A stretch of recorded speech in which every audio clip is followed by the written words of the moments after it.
It is no secret to longtime fans of the channel that trading card games have been a big influence in my life, both on and off the channel.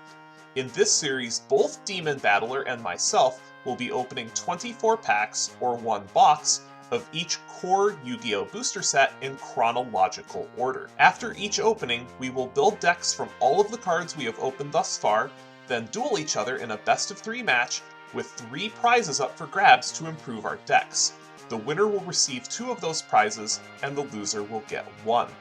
The possibilities for prizes are almost limitless, including single cards, sealed product, structure decks, and much more.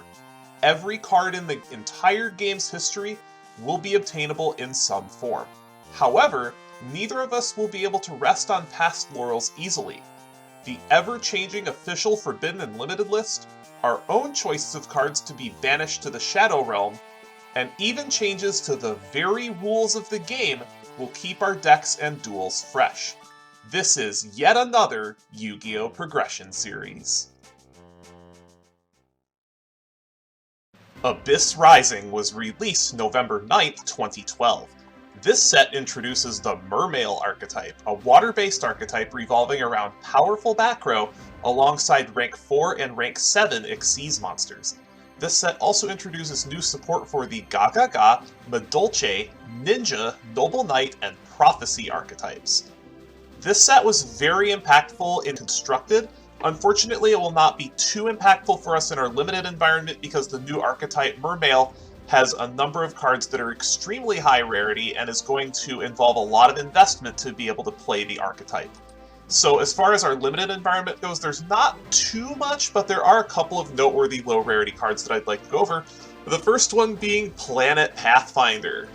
So Planet Pathfinder won't be good now, but this card will become integral later on in our progression series once we have all of our field spell searchers get limited. This is a 1k, a 4-star monster that you contribute to add a field spell from your deck to your hand. Unlike all of the other cards that search field spells, this card does not get limited. The only downside to Planet Pathfinder is it does take up your normal summon, but that's okay if you have extremely powerful field spells. And then we get to some of the Mermails.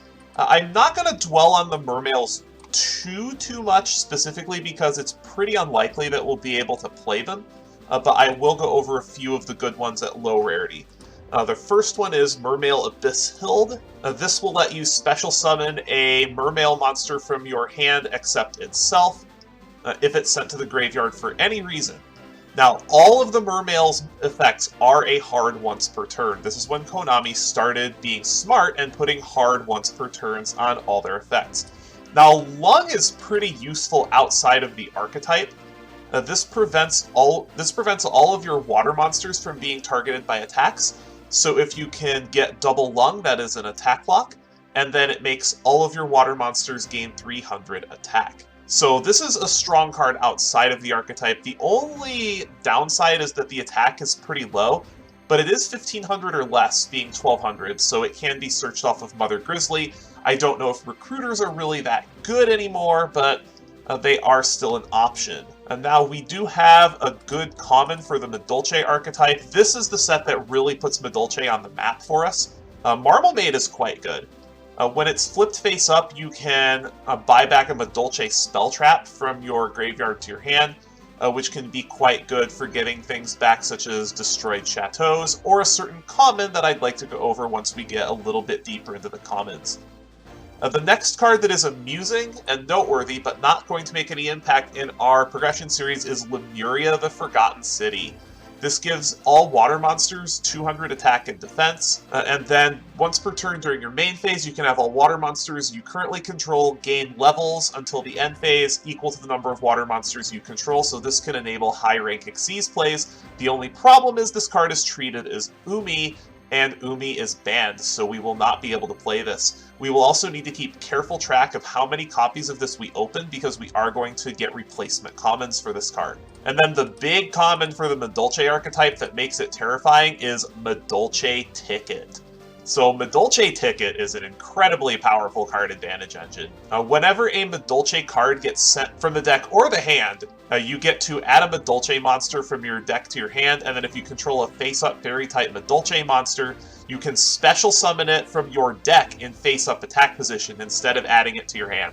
This card is incredibly powerful, and it makes the Mermail, or not Mermail, it makes the Madolche archetype exactly what they are known for being, and that is an endless conga line of assholes. And then the last comment I'd like to go over is Cashback. So Cashback is an interesting counter trap that could wind up seeing side deck play in our format, given the number of life point payment counter traps that are in our format.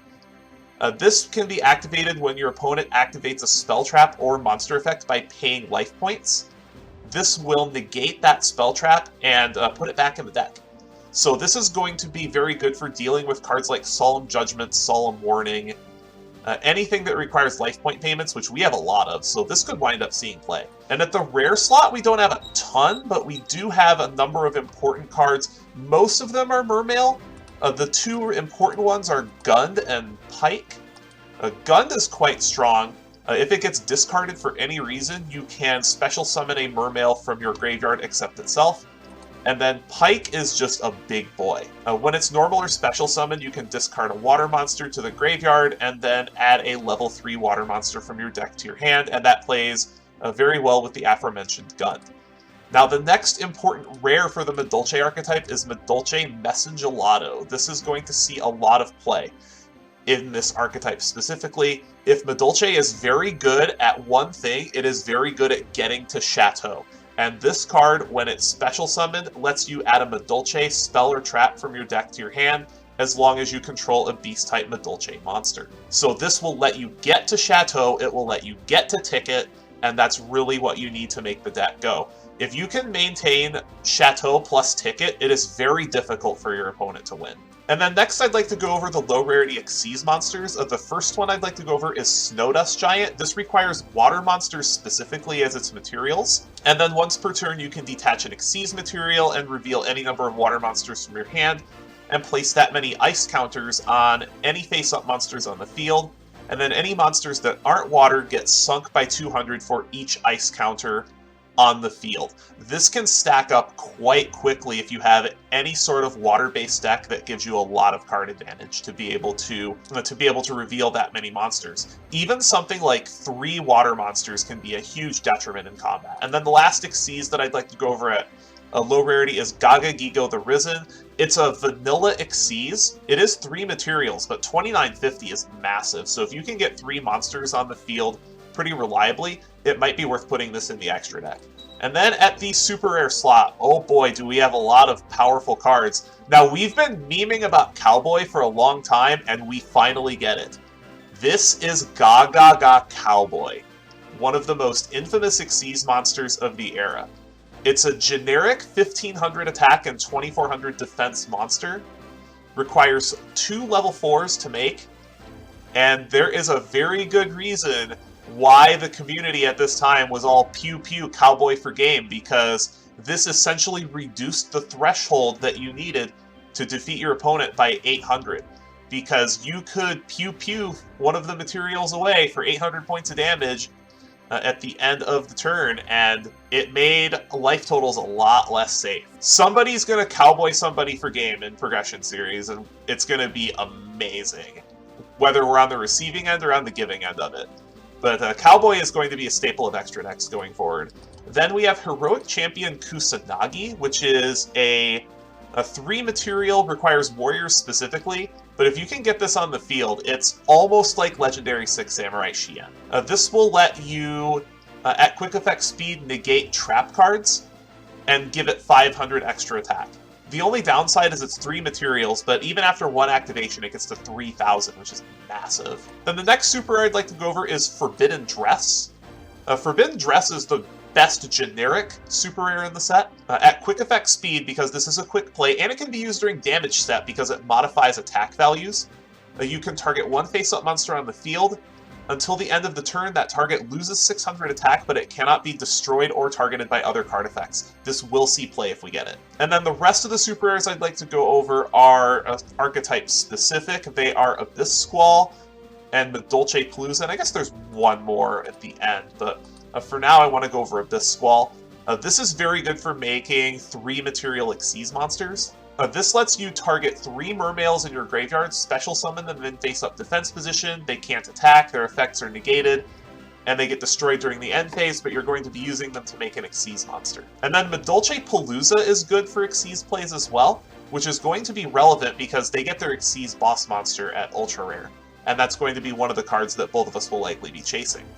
Medolce Palooza lets you special summon any number of Medolce monsters from your hand, but they get shuffled back into the deck during the end phase. They will be used exclusively for extra deck plays. And then the big super rare we'll be chasing is Abyss Dweller. This is a generic generic rank 4.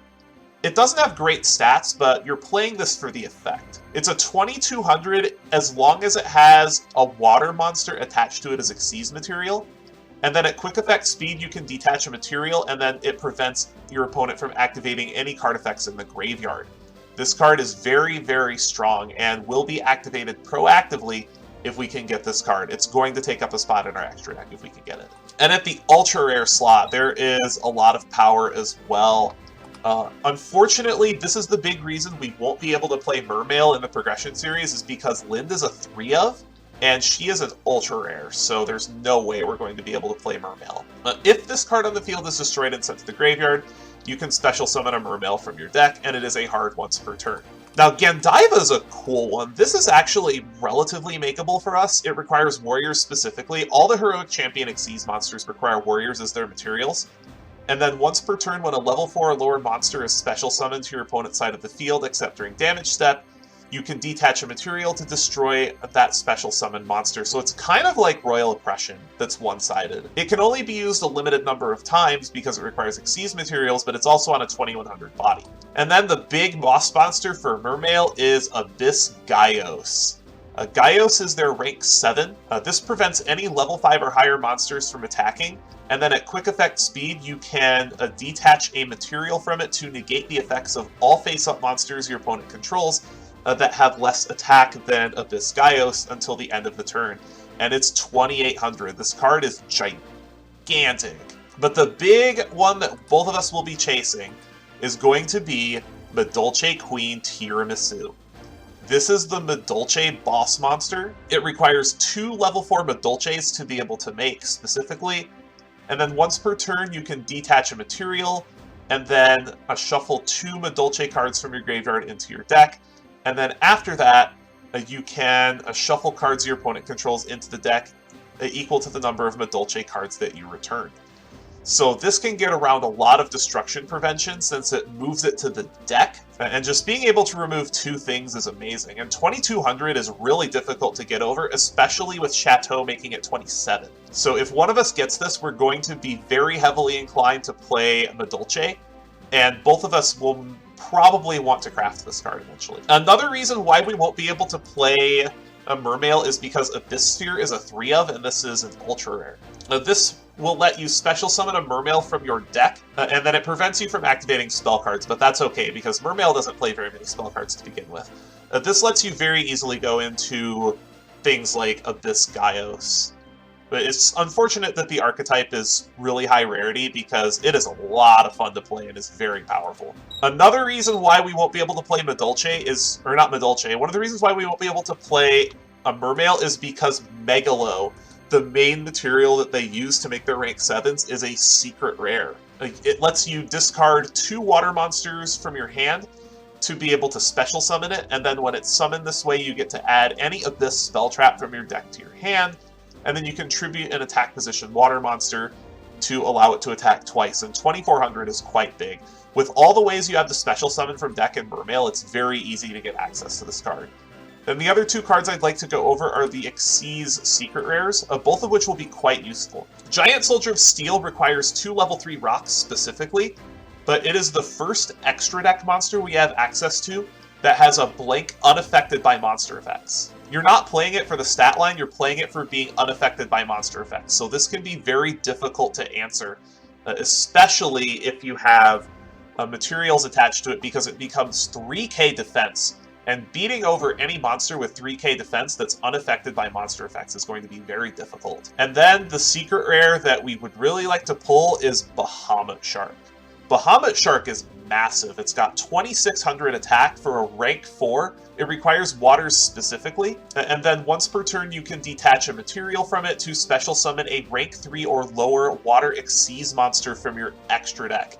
So this is not going to be amazing now, but if one of us can get this, we may have access to Totally Awesome later on, and Totally Awesome is the best target you can summon off of this. It is disgustingly powerful. But that is not the only set that released. We have one more set, and we're actually going to be going over to the wiki to talk about this set, just because the pack opener is a little bit wonky with this set, so I won't be able to pull up the cards there, but we did have a Mega Pack released as well. It is Legendary Collection 3 Yugi's World. This is a 311 card set. It is absolutely massive, but it has a lot of very powerful reprints, especially for me, because this set has a ton of Dark Magician support in it, and I may have to think about opening this. A lot of the cards in it aren't too useful, because they're more DM era cards, but there are some pretty powerful reprints that I wouldn't mind having. A lot of promo cards get reprinted in here as well that are Dark Magician support, so I wouldn't mind opening this set. It doesn't have a ton of super powerful stuff in it, but there are a few noteworthy commons that get reprinted in this set. The big one that I'm seeing so far is Gold Sarcophagus. Gold Sarcophagus is really big, because this could give Demon access to it, and that could wind up being incredibly scary. But there's a lot of power in this set. So it works just like the previous Legendary Collection. We get 5 packs per helping, so the winner can take 10 packs of the set, which is pretty substantial. We will get 5 commons and then 1 card of every other rarity per pack. There's quite a few interesting reprints in here, such as Command Knight. Mask of Restrict is interesting. That could still see play depending on the archetypes that we wind up seeing. A lot of very powerful reprints from Phantom Darkness, lots of bosses from that set. Manju is a cool reprint. I don't think I have a playset of that yet. Emissary is a cool reprint for Demon because that makes his Exodia deck a lot better. King of the Swamp is a big reprint as well. Armed Samurai Ben K is banned, so that would be something we would have to replace. There are actually quite a few cards that are banned on our list. Solemn Warning reprint at common. This is one of the big reasons to go into this set. Now, Solemn Warning does get limited eventually, but this is a very powerful reprint that I would like to see an additional copy of. And at the rare slot, remember, we get 1 of these per pack. Sage's Stone would be good for me because I have a Dark Magician deck. All the tunes get reprinted. There's some pretty neat stuff in here. DD Warrior Lady. DD Assailant is a good reprint as well. I think it's slightly dated, but it could still wind up seeing quite a bit of play. At the super rare slot, we have a few powerful reprints as well. There's just powerful cards in this set all over, but some of them are a little bit dated. Magician's Circle is a reprint. Magic Cylinder is cool. There's quite a bit. Breaker at Ultra. There's Gores, Swords of Revealing Light. There's quite a few strong cards. Summoner Monk is neat. Royal Decree we didn't really have too much access to. Necro Valley. I do have a pretty solid Gravekeeper core. I just don't have enough copies of Necro Valley to make it worth it. And there's a lot at the Secret Rare slot as well. Now, the Secret Rares are slightly harder to pull because there are more of them. BLS is a cool reprint.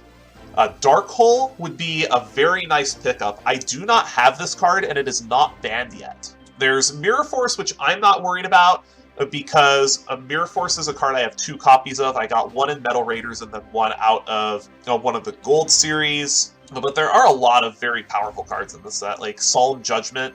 Demon could get a Solemn Judgment, which would be scary. There is Sinister Serpent, which I believe is the first reprint of this card. So one of us could wind up getting that. Imperial Order is banned, of course. There's a lot of banned cards in this set, so we're going to have to pay attention to what we open.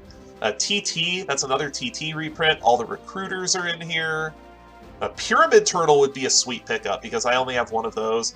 Prohibition is cool as well. There's enough really strong cards that I think the set is going to be worth opening.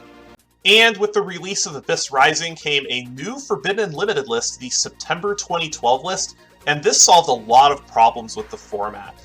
Brio and Future Fusion finally get the axe. Both of these cards quite toxic.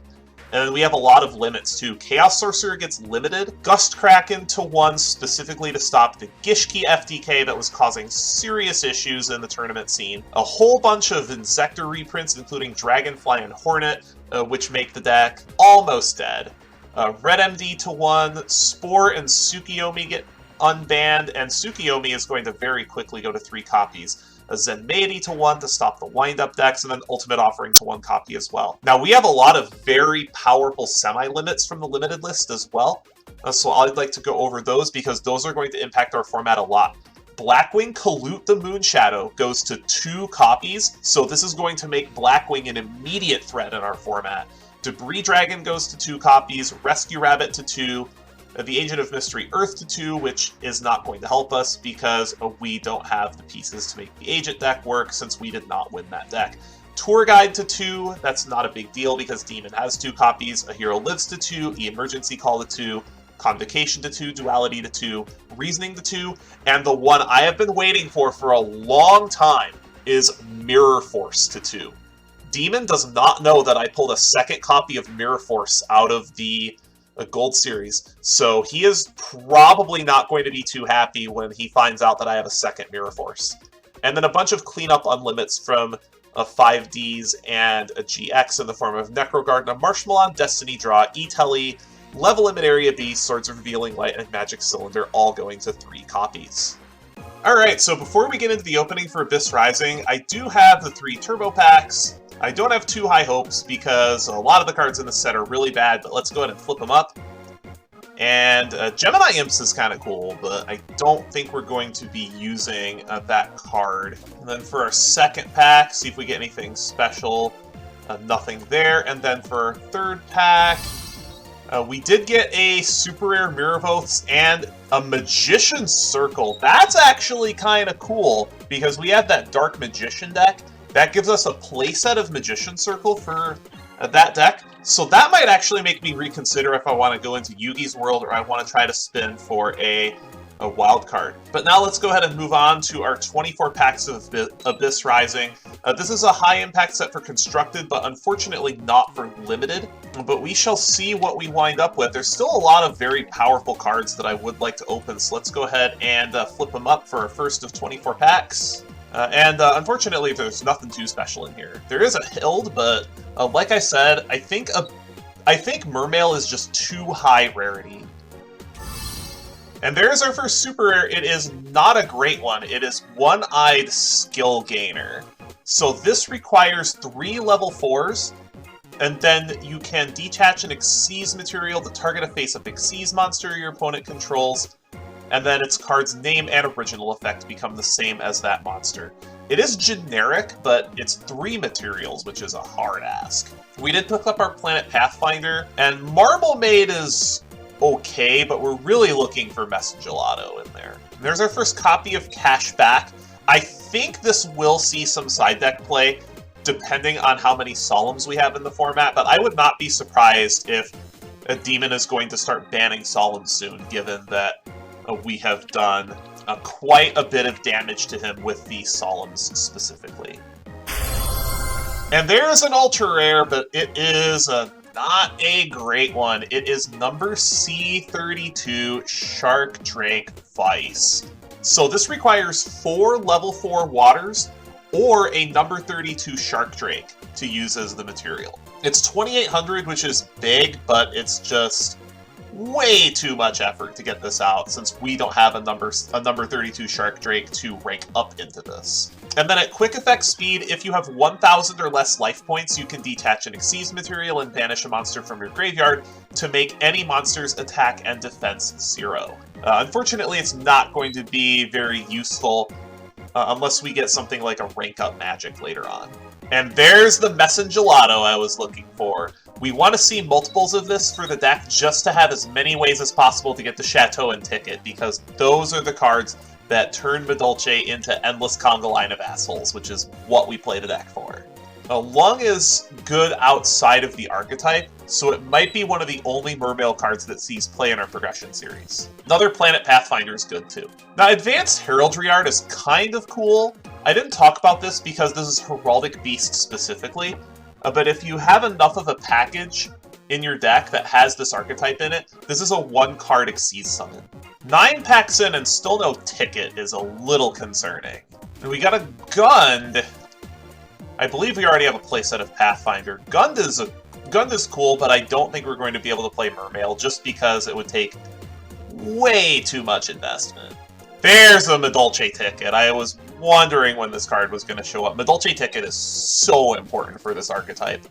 You generally don't want to play more than 1 or 2, but Madolche ticket is super, super important for this deck. So about halfway through, and we've still only seen the 2 holos. We're missing a lot of rares that I was looking for, and we're missing a ton of just good cards in general. I would really like to see 1 more good holo, but more importantly, I'd like to see that playset of Madolche ticket. And there is another ultra rare. It is unfortunately not a good one. It is number 9 Dyson Sphere, which, it's a rank 9. I don't think we're going to be making this anytime soon, but it is noteworthy for being the first rank 9, but it's also just, it's a rank 9. It's going to be really difficult to make this.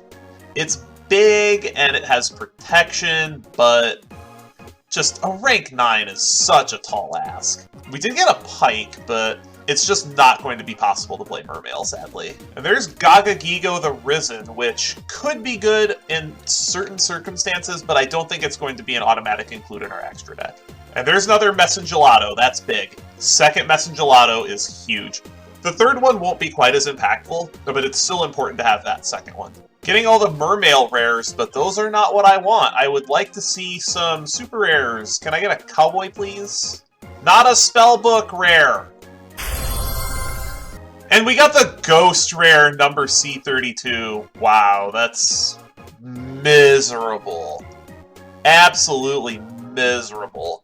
Oh, we did get a second Madolche ticket, which is probably better than the Ghost rare. But that's really disappointing that we got 2 of those, because we are never going to be able to make that card. Alright, so we're down to our last 3 packs. This opening has been funny. It hasn't been good, but it's been funny.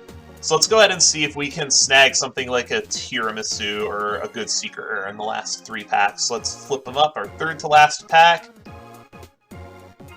Nothing special in here. 2nd to last pack. See if we can get just anything cool. 1 good card in the close.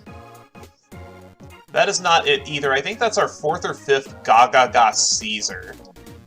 And then for our very last pack, can we get a Miracle in the close, please? That would sure be sweet. That does not look like a Miracle. That is a Mermail Abyss Pike. Only 2 ticket, but we can work with 2 ticket. No Tiramisu, but we can craft that, hopefully. We do still have a lot of time to craft it. But I believe this is the last chance that I'm going to have to craft Maxi, so it's going to be pretty important that I win this duel. And I might even pass on the Yugi's World because of it, just because of opening that 3rd Magician Circle. See you in deck edit. So this is the list that we will be taking to today's duel, and if you thought I was gonna not run Empty Jar back again after that beating I gave Demon the first time, you are sorely mistaken. Now, I have to play it a little bit differently this time because he's going to be prepared for it. And there are a number of different decks that he could bring to the table. He could bring Blackwings back. He could bring Madolche, now that we have all the support for it. He could bring a couple of other decks I'm concerned about as well. I've seen some Chaos lists from him. There's plenty of things to be terrified of out there. And I think he was actually very close to building this deck as well, so he could possibly be on this nonsense as well. So I have some side deck plans for that. But I'll go over the list. Not too much has changed. I have 380 Changer, 2 Jars being Cyber and Morphing, Triple Needleworm, 1 Sandgen, and 1 Witch of the Black Forest to search them out. For the spells, we're up to 29 again. Triple Book of Eclipse, 1 Book of Moon, Triple Book of Tayo, 1 Card Destruction, 1 Foolish Burial, 1 Gold Sarcophagus, double Level Limit Area B, a double Magical Mallet, 1 Messenger of Peace, triple 1 Day of Peace. Boy, when this gets limited, I'm not going to be very happy. A double Pot of Duality, newly semi-limited, but we only have 2 copies. 1 Pot of Greed, double Prohibition in the main. This needs to be in the main because he just has to play 1 copy of Droll and Lockbird in the main deck, and I know he has Droll and Lockbird. I haven't seen it yet, but I'm pretty positive he has Droll and Lockbird. and he will be bringing that in. He could also, if he wants to be really cheeky, he could bring something like Penguin Knight in, which is specifically to stop milling. That won't trigger off of a jar, but it will trigger off of a Needleworm, which I have used in this deck before, with 80 changers to get extra milling, so he could very well be on that. But the main target that I'm going to be going after with Prohibition is Droll and Lockbird, because Droll and Lockbird will stop this deck cold. Then 1 Serial Spell to copy card destruction, double Spell Reproduction, and triple to Shallow Grave. And then for the traps, we have 1 Royal Oppression and 2 Torrential Tribute, rounding out the main deck. I cut the Dandelion because I noticed when I played this deck the last time, triggering Dandelion off of discards from a jar was getting in the way of me activating Pot of Duality. And then for the side deck, we have triple Droll and Lockbird for the Mirror. We have Dimensional Fissure and Macrocosmos for Madolche. We have double MST for Madolche as well, double Dark Bribe, Grave of the Super Ancient Organism for Blackwing, Solemn Judgment, Solemn Warning, and triple Threatening Roar to make sure we don't die. And the extra deck is a bunch of stuff we won't use. Let's see if we can empty Demon's deck a second time, or maybe we will be the ones that will get caught in the cookie jar. Hopefully not. I hope you're ready to high-five the sky, because it's time to duel.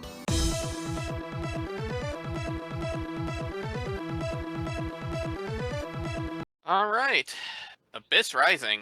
I'm just very glad that I don't have to deal with Mermail in Prague, because Mermail, I don't know if you got to see constructed around this time, but Mermail was incredibly frustrating to play against. Oh, absolutely. And it's an interesting deck. It's just, we're not going to have access to a lot of it because of the rarity. Yeah, Mermail is just incredibly high rarity, because you need 3 Abyss Sphere, I think you need 3 Megalo too, and those are both extremely high rarity.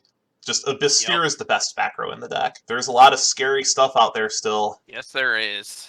And after this episode, we might be culling a bit of it, so... We may. Alright, let's see. Alright. Alright. We had the same thought. There we go. That was a good battle, though. Oh, yeah.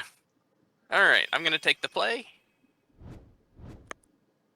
Not very much longer before this stops being a thing. Oh no, we don't have a ton of Xyz era left, do we?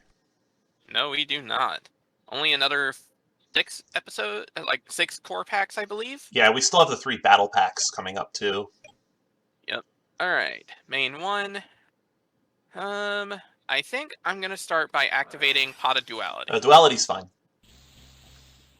Back on the birds, I see. Caw-caw! Not gonna lie, a lot of these look really good, but I kinda want the bulb. Just to be able to get that into rotation as soon as possible. Oh yeah, that makes perfect sense. Blizzard is not very good early in the game. This was one of the decks I had my eyes on, now that Collude is at 2 copies. Oh yeah. And then it goes to 3 on the very next list. I was tempted to hold off until it went back to 3, but I had a feeling that at that point it was going to be expected. All right, let's fire off Allure of Darkness too. Allure's fine. When did you craft one of those? Oh wait, no. I think you pulled one. It's you. I didn't.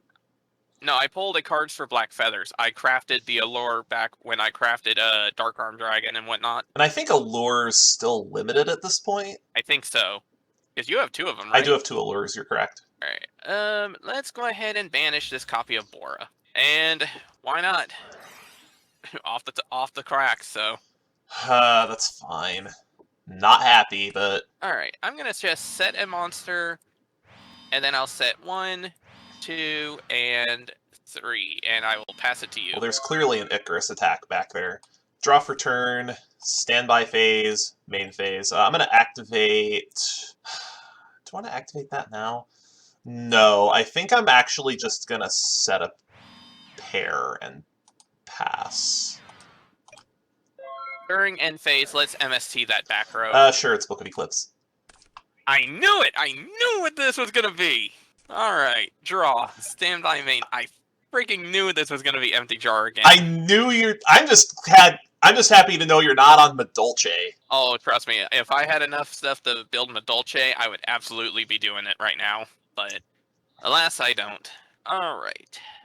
let me think here. How do I want to do this exactly? Unfortunately, the empty jar is not nearly as good when they know it's coming. Alright, let's get this on the way. First, I'm going to set a card, and then I'm going to flip my Witch of the Black Forest. Sure. Then I'm going to normal summon my Gale the Whirlwind. Sure. Is this Armor Master? Yes, it is. That's... Oh, wait, can I? Oh, yes, I can. Okay. That's pretty good. So I'm going to get my Witch Search. Let's see. Yep.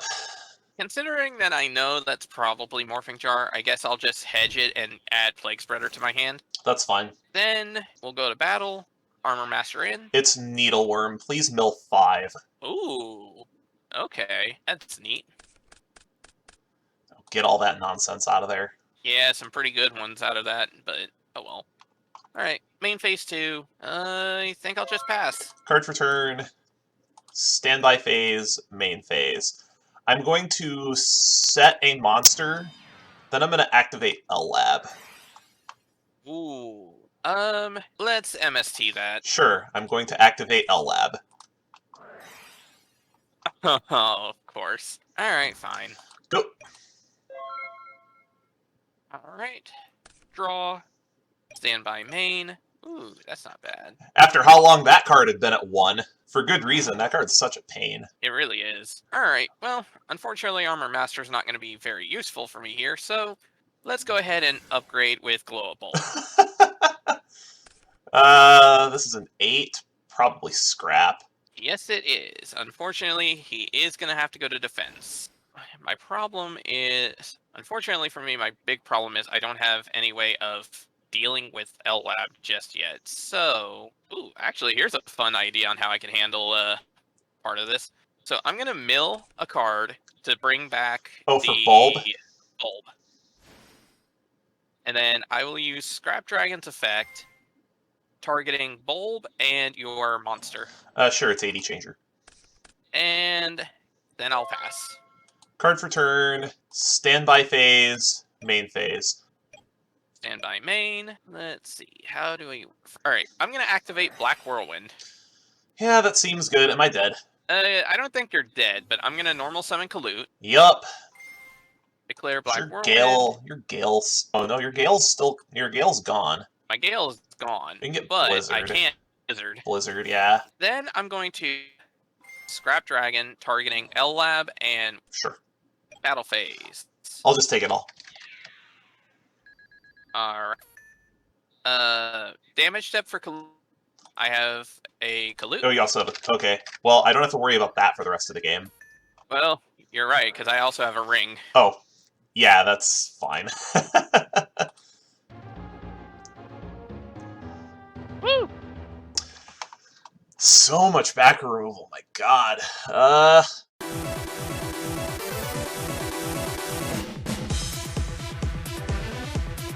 Not gonna lie, in that game I drew a very, very awkward hand. I can imagine. Alright, draw. Alright. Draw for turn. Standby phase, main phase. I'm going to set 1, 2, 3 cards, and I will pass the turn. Okay. Draw. Standby, main. Well, first things first, assuming that face-down monster isn't already Morphing Jar, we're going to Prohibition Morphing Jar. Yeah, that's fine. I don't like it, but it's fine. Then I'm going to 2 cards face down. Then I'm going to run out a copy of Shura.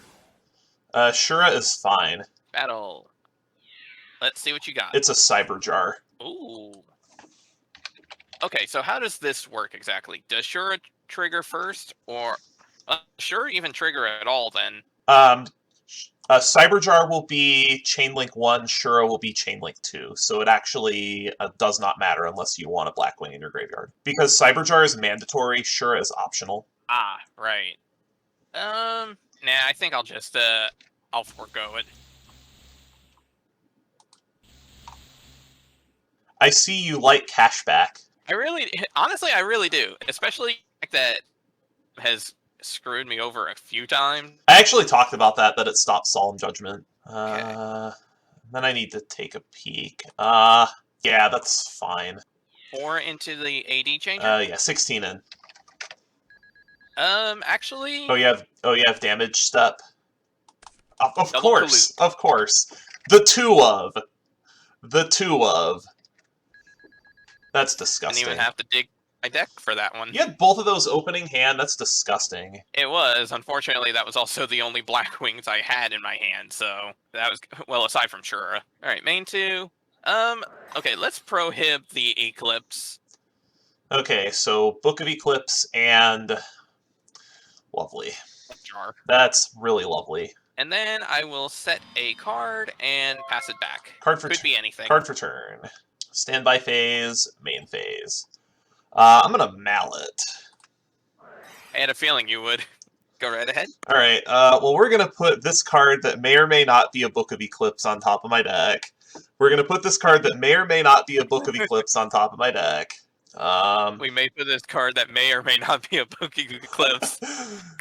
That would actually be funny if you had all 3 in hand. I'm thinking on the rest of these. I'll put this away as well. And this too. I'll Mallet for 4. Activate 1 Day of Peace. Sure. Then I'm gonna set a monster and pass the turn. Okay. I'll draw. Stand by. Main. I'm going to, since I control a Blackwing, I'm going to summon my Elfin the Raven. So that's gonna flip up my set, isn't it? Yes, it will. It's another worm. All So right. you can mill 5. Ooh, I am happy to see that Plague Spreader. I'm sure you are. Okay. So, unfortunately, I cannot use... Well, actually, I can. The question is, do I want to? That damn 1 day of peace is going to make this tough for me, though, specifically. I'm going to Icarus attack. I'm going to tribute my Bora and target your 2 back row. That is really good. I was really hoping you would activate that PSC too. Ooh. Okay, let me double check 1 day of peace.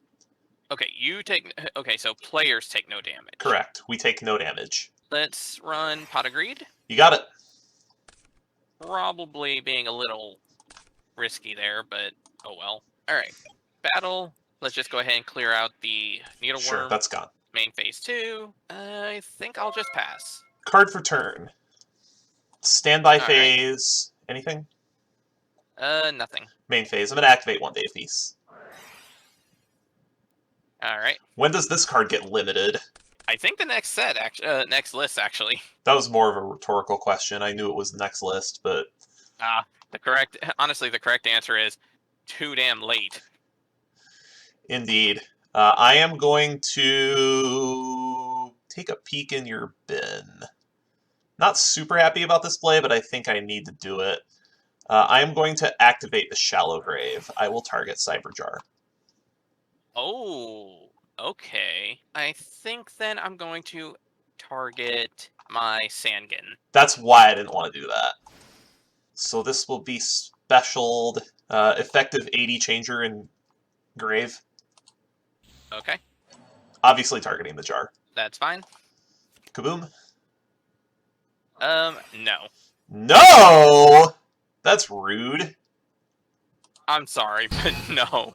That was a good effort. I'll give you that. Then I'm going to set a monster, and then set a back row, and then I will pass the turn. Alright. Draw. Stand by main.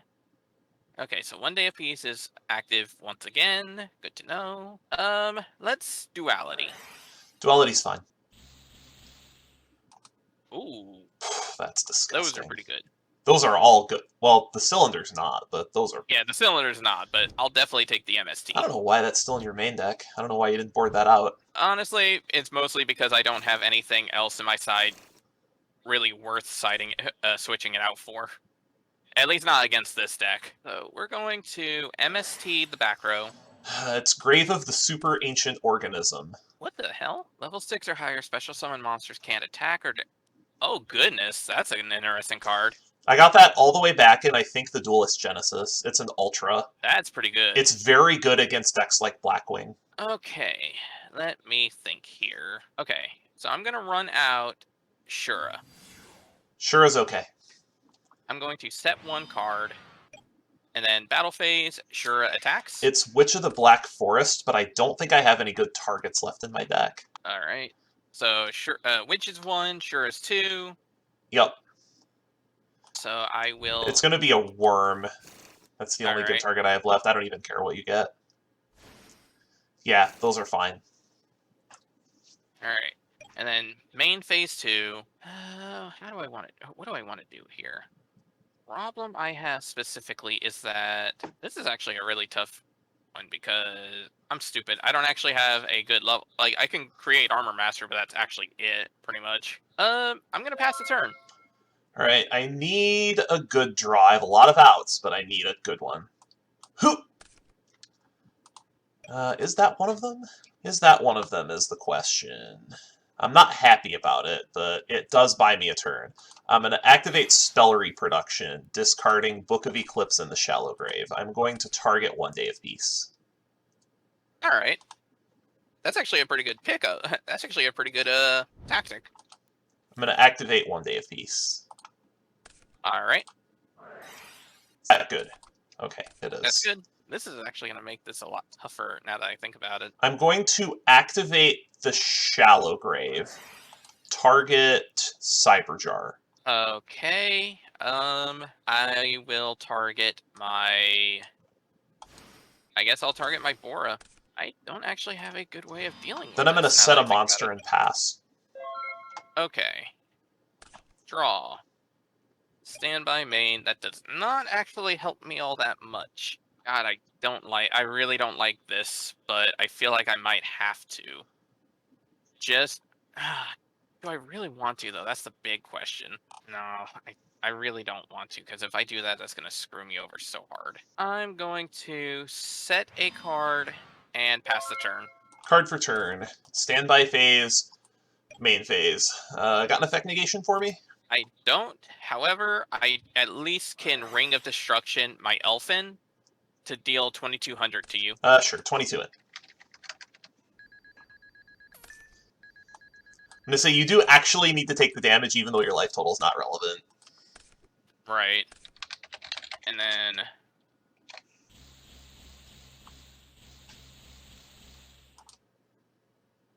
Oh, Jesus. Why did I have to get both of them on the field? Yeah, that is a way to deal with this deck. I was wondering... You weren't expecting that, though, were you? I knew you said that you guys were talking about me having two things. I'm willing to bet that's not what you were expecting, though. No. Thankfully, I have Prohib, so I can at least I can stop its effect. Oh, that's true. I forgot about that. That's true. It doesn't only affect the field. Yep, it just... Yeah, which is obviously the first thing I'm going to do, is I'm going to stop that. Okay. Next thing you're going to do is stop it. I have not normaled yet. I am going to greed, though. Alright. See, this is going to put me in a little bit of an interesting spot. Can I get the last bit of damage off before you manage to mill me out? Then for my normal, I am going to... You have 9? Oh, wait, I just realized something. What's up? Blizzard has to go into my hand. Right, Blizzard does go into your hand because it can't be special summoned. Right. Anyway, I think here. You have 9 in deck? Yep. I think I actually have you. Ah, shit. Set a monster, activate Tayo. Alright. Needleworm? It is Needleworm, and then I have these two. Ah, damn it. How did I win with Prohib on Morphing Jar? Excuse! The fact... and the worst part is, if I didn't get both morons on the field, then it wouldn't have mattered. Because I would have had a card. Damn.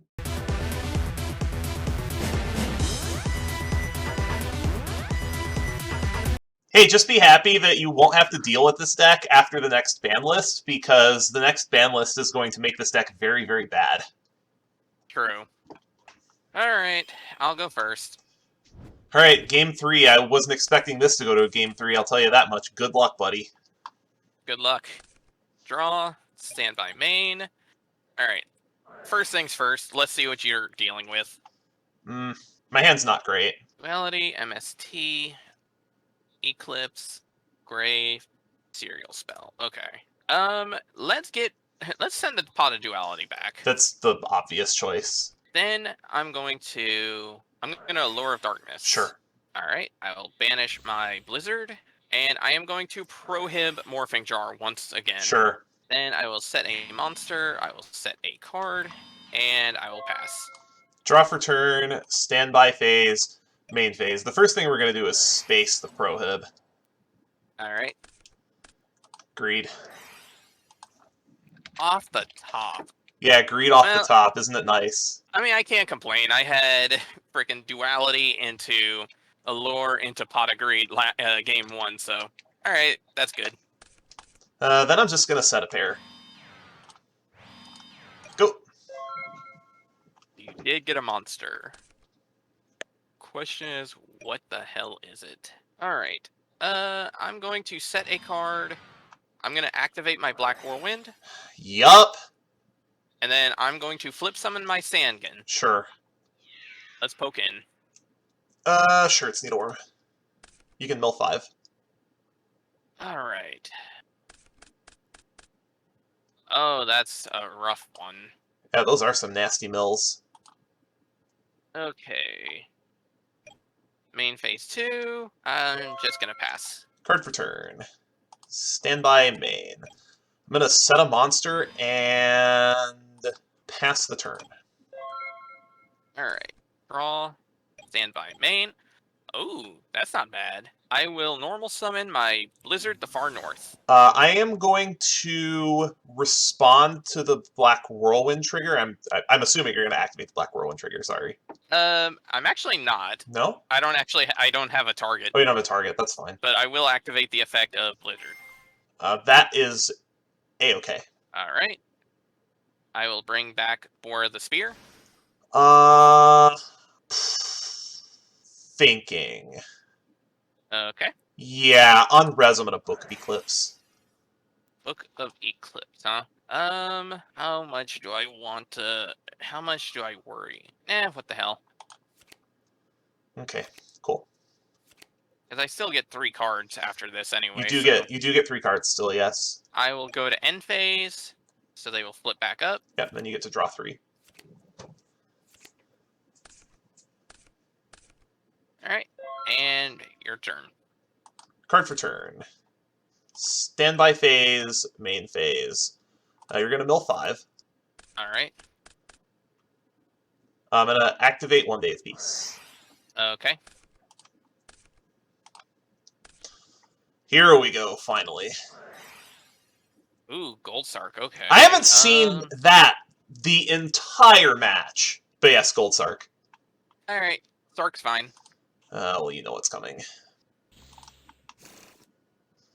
Then I'm going to, because I haven't normaled yet, I'm going to set a monster. Then I need to take a peek at what's in your yard. I'm just going to pass the turn. Okay, let's see. I'm not super thrilled about this turn, but Yeah, I think I know what you're contemplating. You're going to Icarus this. Yeah, I'm going to Icarus. I'm going to target my Bora and get rid of those 2. That's fine. It was an 80 changer. Thank you. I wanted that in my graveyard. Ugh. Okay. See, the sucky part is 1 Day of Peace also stops Ring of Destruction. It does. Which makes this a double pain in the ass. Okay. How do I want to handle this is the big question. Ooh, that's actually not a bad card. Problem is I don't have a good way of getting to it, though. Oh, wait, I actually do. Okay, I'm going to normal summon Shura the Blue Flame. Sure. I'm going to mill a card to get back Bold. You're brave. I'm going to sync these 2 together, bring out Armory Arm. Then are you going to overlay? Let's see. I will add Plague to my hand. This would be funny, seeing Armory Arm used as Xyz material. It is actually being used for that. And you're getting to see you're getting to see one of the cards I pulled. Abyss Dweller. Oh my god, you got an Abyss Dweller? That card's disgusting. This can actually be pretty helpful for me. That card's disgusting. Unfortunately for me, it doesn't help White as much, just because of the fact that I still can't deal damage this turn. That's still gross, though. I'm going to switch that into attack mode, just because that would make you have to have an effort, and then I'm going to pass the turn. Draw for turn. Standby. I believe this is 1 turn on Sark. Yep, turn 1. Right, standby. Would you like the Dweller? Beck's in the graveyard. All you have is AD changer. Yeah, I think I'm gonna go ahead and detach. Sure. Just in case. That's A-okay. I'm going to that just stops card effects. Okay. It doesn't stop me from targeting cards in the graveyard. Cool. I'm gonna Shallow Grave, target Needleworm. I will bring... Oh, right. Used. I will bring back... I'm gonna bring back my Bora. I believe Icarus attack is still at 2. I'm going to set a back row, or main, sorry. Main, yeah, obviously all this is in main, but yeah. Right. I'm gonna set a pair and pass the turn. Okay. Draw, standby, main. God, Abyss Dweller is such a good card. Let's space the back row. That's annoying. That's a Book of Moon. Okay. Okay, so I actually can deal damage this time. You can. Alright. I'm going to flip my Bora. That's pretty good. I'm going to normal summon Shura. Yep, am I dead? I don't know if you're necessarily dead. God, that's so much damage. Let's see. It's 3, 4, 43, 53, 61. Oh, you might be dead, actually. How many Kaloots are in your graveyard? Oh, lovely. 0. Alright. 4 is going to go in. That's 11. You'll mill 5. And you're going to take an extra 14. Sure, 25. Okay, the other Kaloot's gone, but one of your dogs shuffles back in. Yep, so back to the top of the deck. That's 26, 43, 60. Yeah, I am very dead. Yeah, you're right. Because that's 18, 35, 48, 61. Yeah, I am extremely dead. Well, okay, don't surrender just yet, because I want to do something funny. So we're going to go 13. Sure, 13. 17. 17. 18. I swear to God, if you also pulled a fucking cowboy... For the first time in our series, cowboy for game. You got a cowboy too. Wow. What are these pulls, dude? Honestly, it's about, like, okay, don't get me wrong. Yeah, cowboy's a little over excessive, but goddamn, thank God I finally have some rank 4s to work with.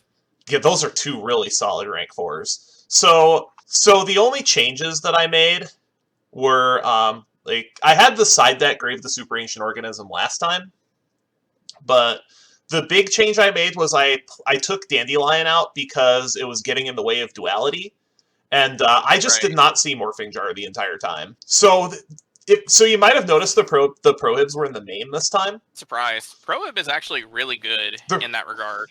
So, since I'm not going to be playing this deck anymore, you want to know the real reason why I had Prohibition in the main deck? Why is that?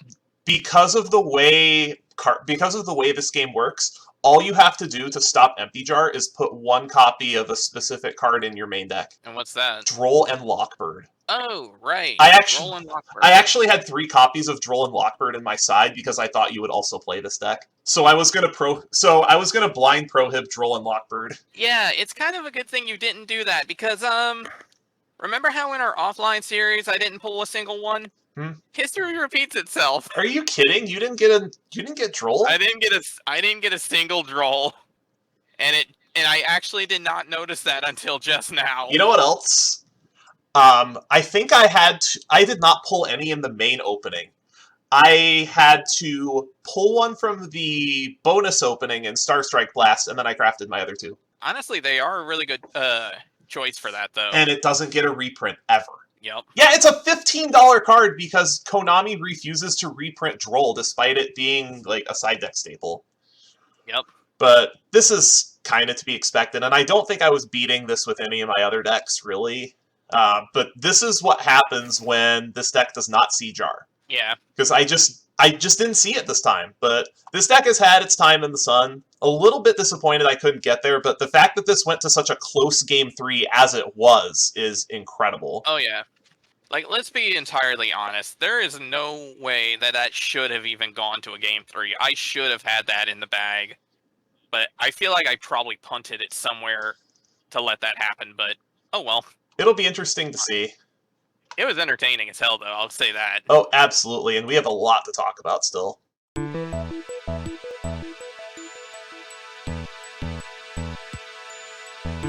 So the Hall of Eternity in ZEXAL is going to be a little different than it has been. Because of the battle packs that we will be adding, they're going to be a very large number of episodes in ZEXAL, so we're actually going to be making 3 trips to the Hall of Eternity instead of 2. And our first one is, I'm anticipating going to solve a bunch of very serious problems with this format.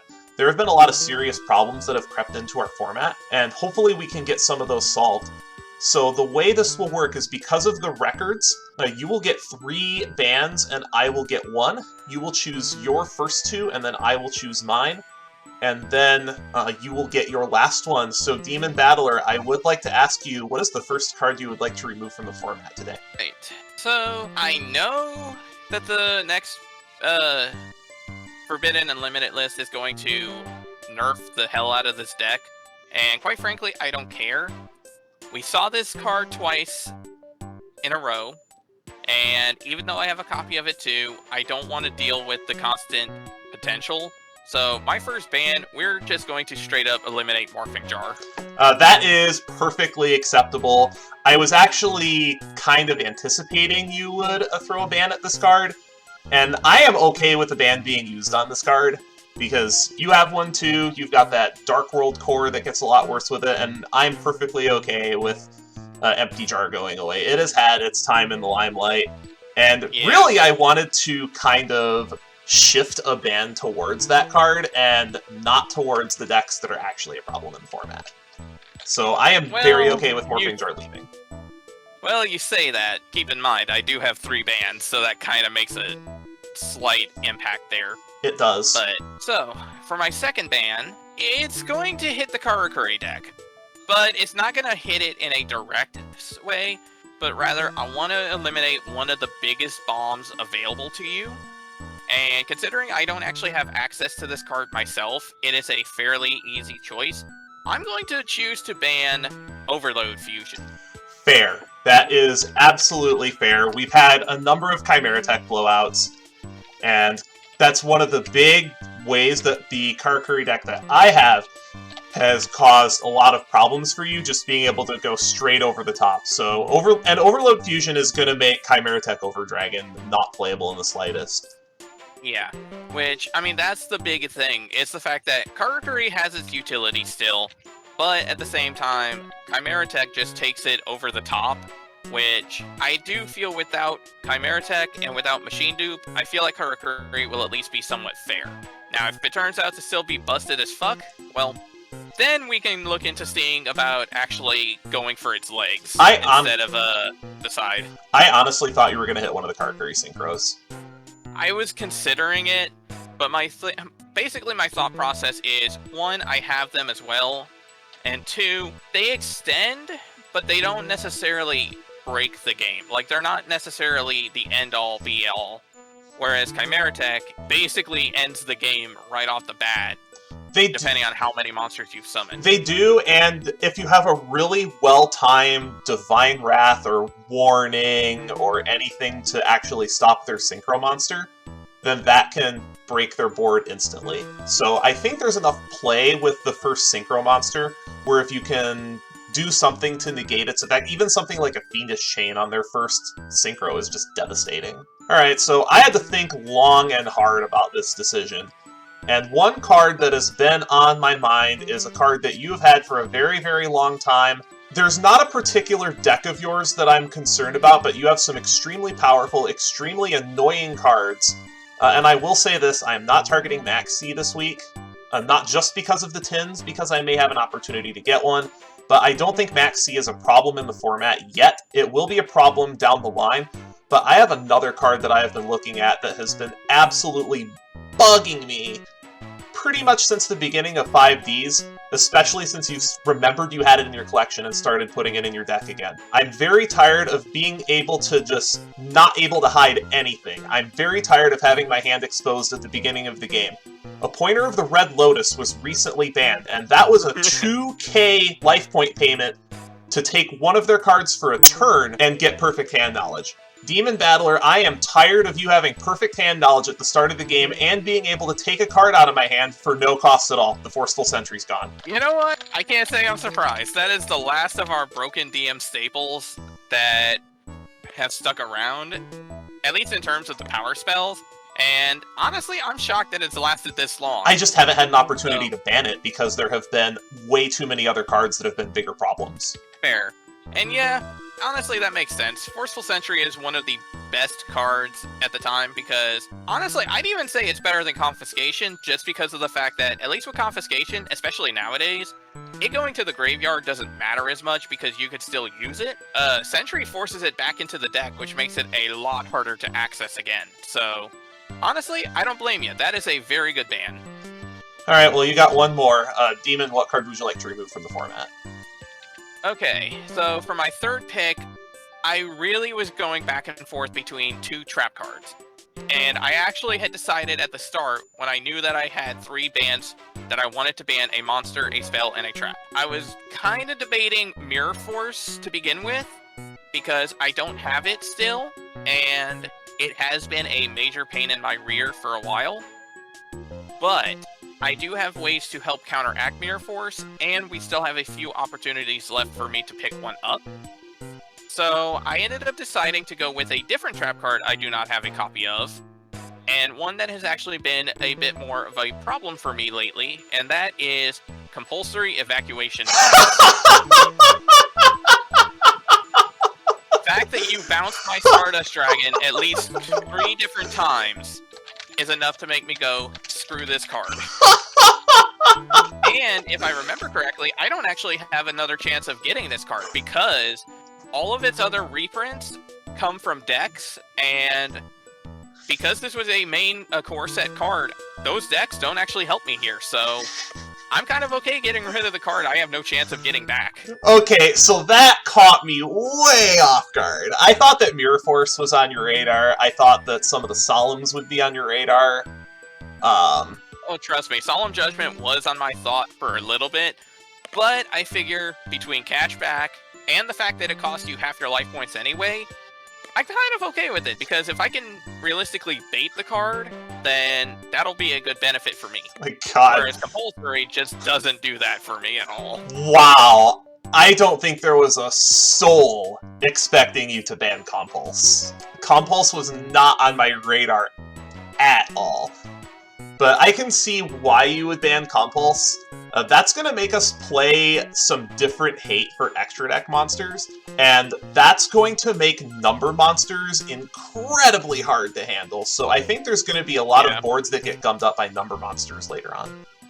Yep, so we're definitely going to have to find ways around that, but that's the thing though. Since I don't have Compulse, I'm okay banning it and making it harder for you, so...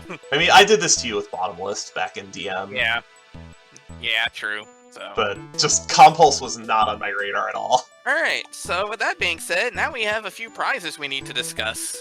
Indeed we do. We have some very important tins that came out, those being the 2012 Collector's Tins, each of which give us some extremely powerful cards. Both of us get a Wind-Up Zen Mains and a Rescue Rabbit, which is really crazy.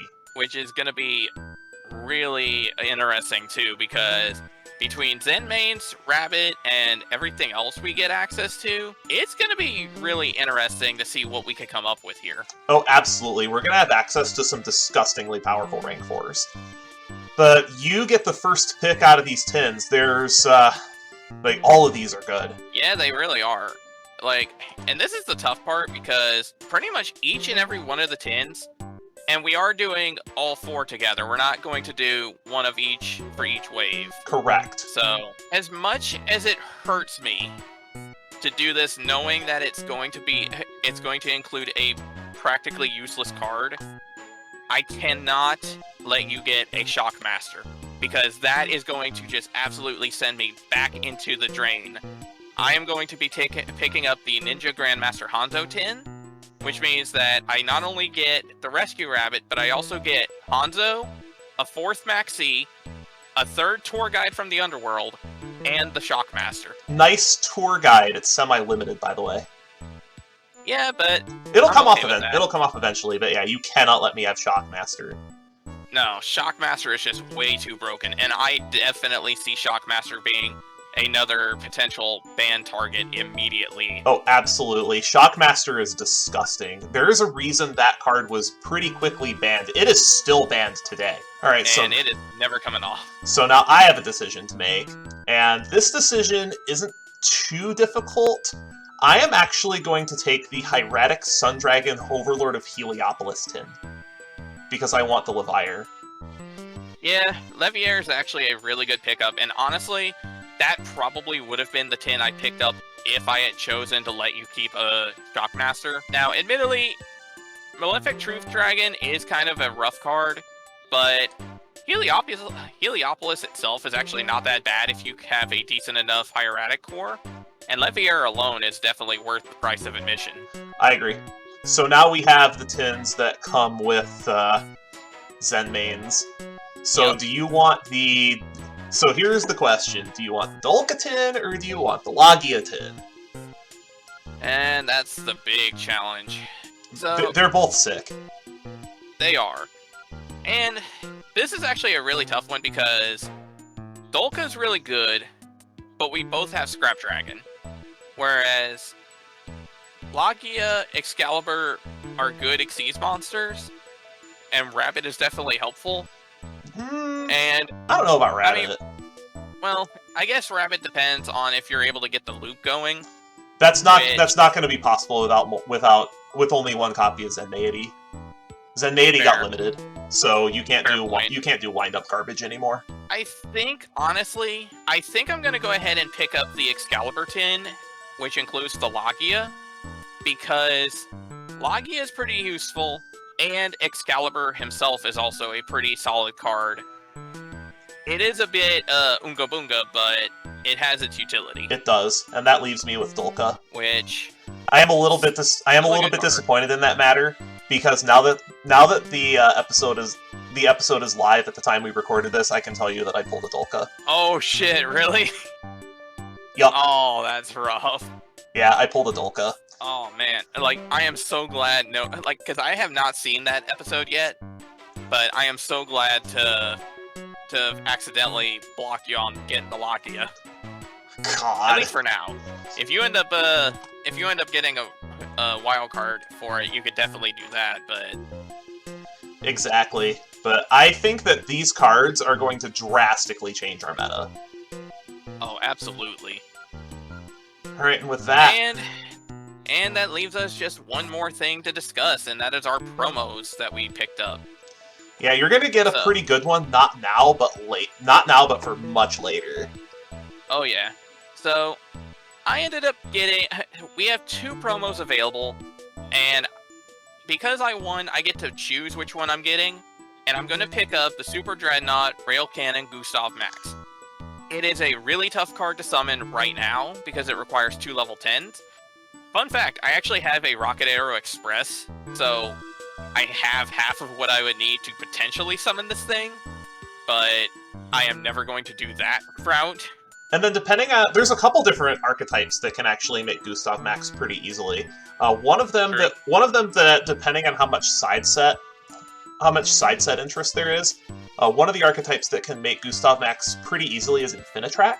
And that's actually going to be a interesting archetype to work with if we can get access to enough of it. And then the second archetype that can make especially good use of Gustav Max is Eldritch. And we should be able to get enough of that pack that with a little bit of luck, Eldritch may be playable in Progression Series, which is a little bit cringe. I don't think it's going to be quite as good as Peak Eldritch was in the TCG specifically, because a lot of our floodgates that made that deck good are banned in our format, such as Skill Drain. Right. And, I mean, hey, even if it turns out to be a horrible deck on its own to deal with, we can always just turn around and ban another card out of it, or even ban Eldritch himself and get that out of there, so we can at least keep our format from getting too toxic. Oh, and speaking of rough formats, we've got some pretty rough formats coming up soon. Our next set is Cosmo Blazer, and then the set after that is another set that changed the game forever. Yep. Which, it's actually funny in hindsight. Cosmo Blazer was actually the first and last pre-release I attended while in college, and that was actually the set that I ended up taking my hiatus on with no knowledge of what was coming in the future. So, inadvertently, I ended up saving myself from probably one of the most annoying formats of all time. I'm pretty excited for Cosmo Blazer. Fire Fist isn't that hard to make. There's one Ultra you need, and that's it. Yep. But, wow.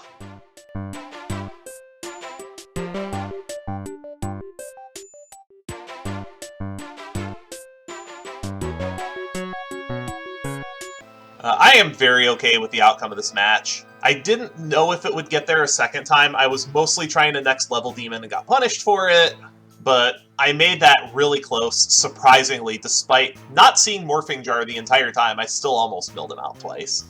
But we are in the loser's circle, back to a 2-win streak effective, and this is our final chance to get Max C. So this is going to be a very critical wheel spin. If I can land a Secret Rare Wildcard, I think I have to take Max C, but I do have some options at other rarities as well. So let's see what we can wind up with. Looks like it's going to be a super rare. Yes, we are going to get a super rare wildcard, and I can go all the way back to Storm of Ragnarok. So unfortunately, this means that Max C will not be in our future, and I'm going to need to use a ban on it eventually when it becomes a humongous problem. So I will take the time to figure out what super rare that I want, and I will be right back. Okay, so after much deliberation, I've decided I'm going to craft another copy of Evoltile Westlow. One of the big reasons why I've made this decision is because I just got a Rescue Rabbit, and I got another copy of Dolka. Demon does not know that I have a second copy of Dolka. Well, Demon knows I have a second copy of Dolka now, but he does not know that I actually crafted a Lagia at the end of a very recent episode, so he is going to be in for a very rude awakening when I come in with Dino Rabbit with Lagia next week, most likely.